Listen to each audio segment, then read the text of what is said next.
Chapter 10. In Night All Wolves Are Black. AD 1179, 23rd April. Between thumb and forefinger, the black wolf had crushed the flickering flame of the candle. Now it was dark.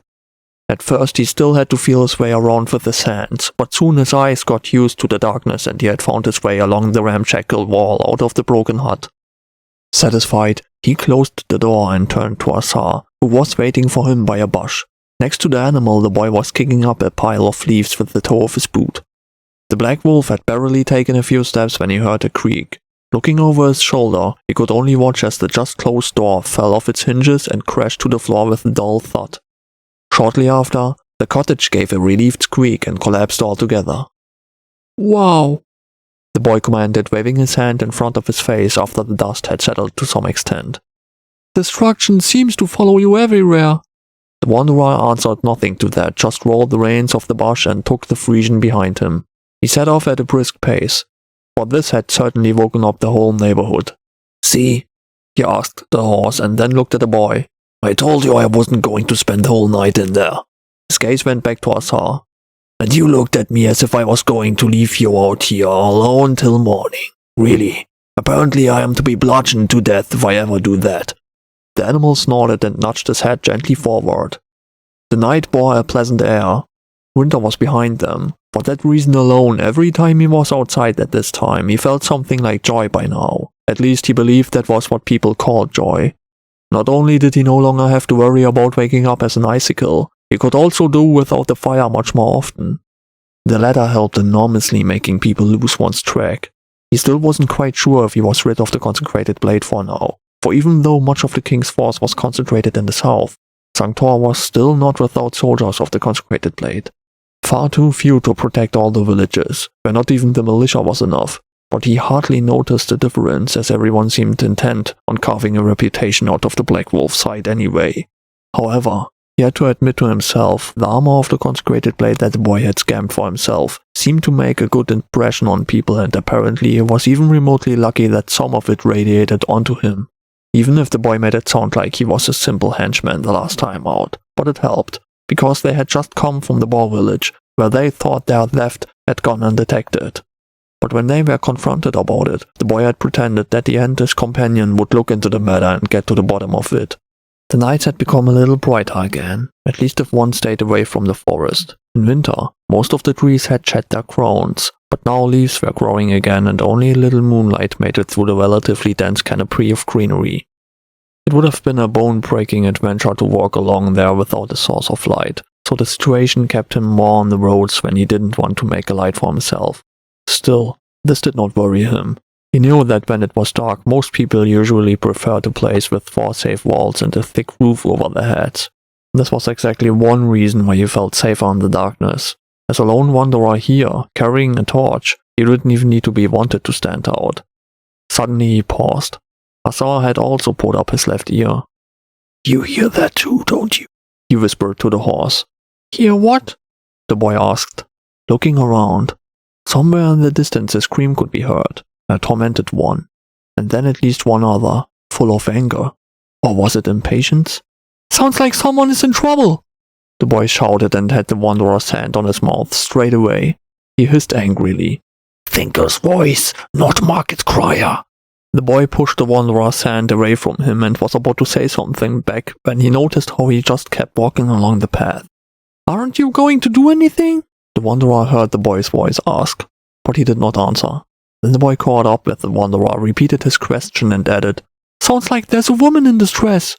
"Why should I care?" No longer hearing the boy's footsteps, he paused and looked behind him. There he stood, with his hands clenched into fists. "I thought you were better than the others," he finally said. Then the wanderer let go of Asar's leash and stepped in front of the boy. He bent down to eye level and then replied, "Shall I tell you something?" The boy remained silent but held his gaze sternly. "Reach out your hand to the people and then they will reach for it." "Of course they will reach for it. They need help." "And what will you do if they drag you down with them? Or take more from you than what you offered?" "So what?" he retorted defiantly. "Things have to start getting better somewhere, after all." "Is that what you told the bounty hunters before you killed them?" "You know what? If you're too cowardly to help, then I'll do it alone. You don't have to come with me, just go on your way. Before the wanderer could say anything, the boy had started running. He had reached out his hand to him. Then he clenched it into a fist and gritted his teeth. Just at that moment, a boy who had once thought not so dissimilar came to his mind. He sighed. Finally, he walked back to Asa, took the reins again and said, "Looks like it's just us two again, buddy." Maybe it was for the best. After all, what should one learn from him?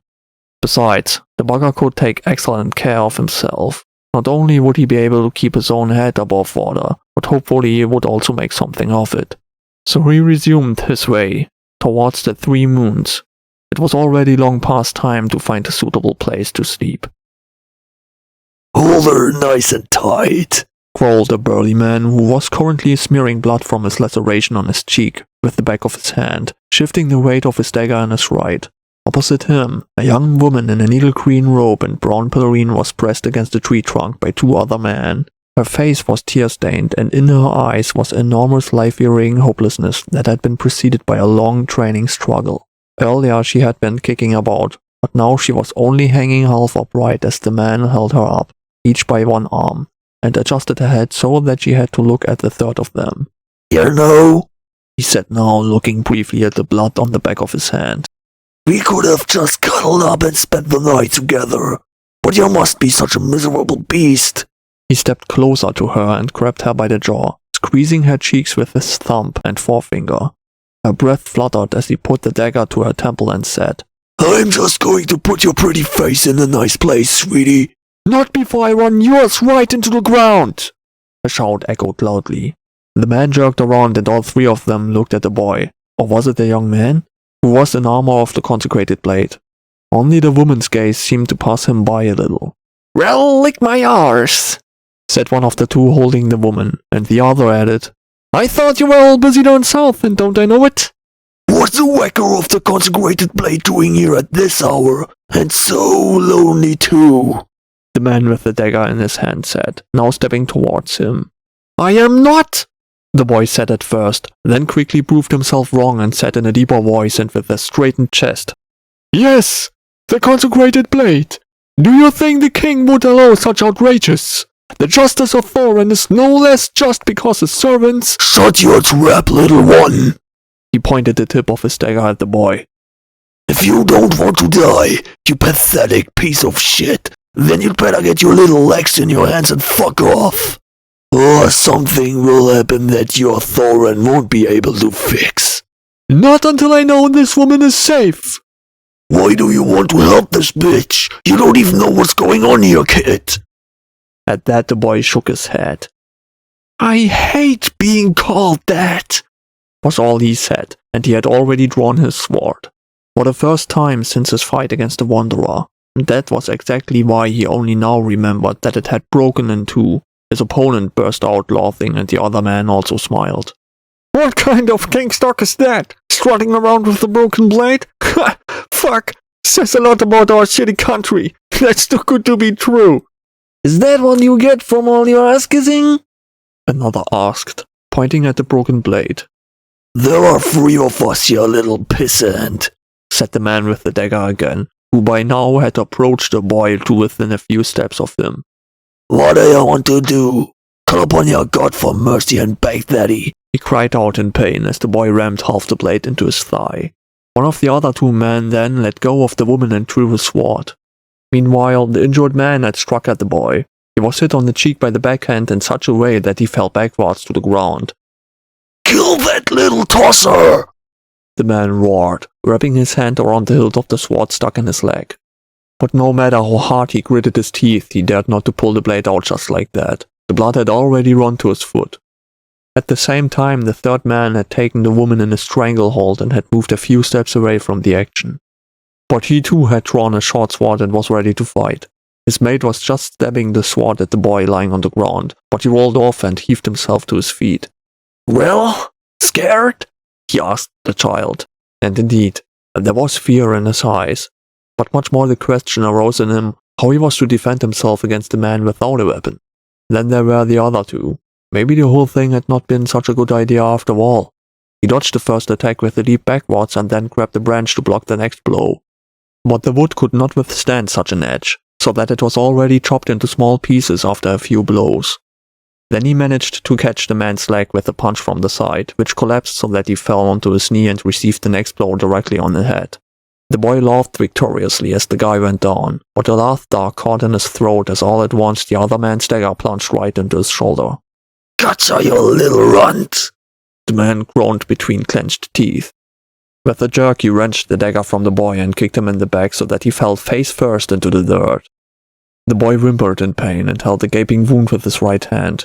He didn't seem to be getting up that quickly, so his attacker took his time, carefully limping to him, ordering the other to go to their crony to the woman and make sure she didn't leave. "But one thing at a time," he finally grumbled with satisfaction and knelt down to the boy who had rolled onto his back.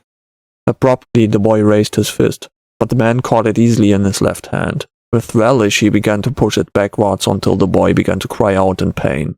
"How long do you think it takes to break such a boy's joint?" he asked his mates, while the woman begged on Thorin's behalf to let the child go. They had her after all. "You can die together when we—" The two men looked at each other. Their companion just gazed at them, almost as if something very important had suddenly occurred to him. But before they could ask what it was, the man fell to the side and remained motionless. Now they realized that an arrow had stuck in his back and must have gone straight for his heart. The boy crawled backwards a few meters and tried to make out something in the darkness. Then they all startled together and suddenly a voice spoke. "Strange." "Huh?" One man looked perplexed at the other.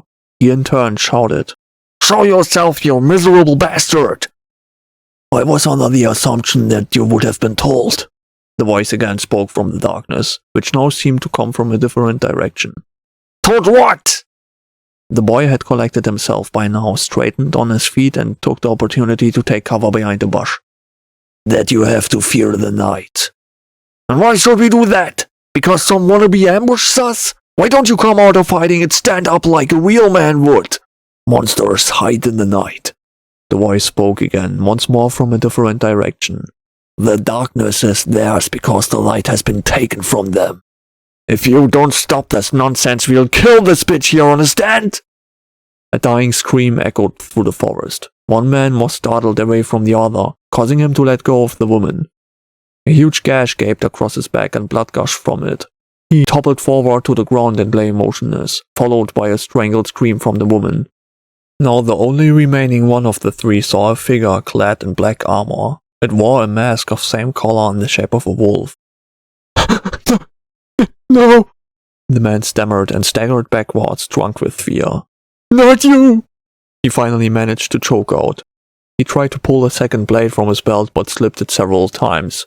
In a slow but steady movement, the black wolf lifted his gaze from the dead man and, pulled like a puppet from a string, directed it to the survivor. And when he saw the blue-green eyes staring out of the mask in terrible emptiness, the black wolf spoke only one very clear word. "Run." The man's gullet bounced. His lips quivered and he dropped the blade.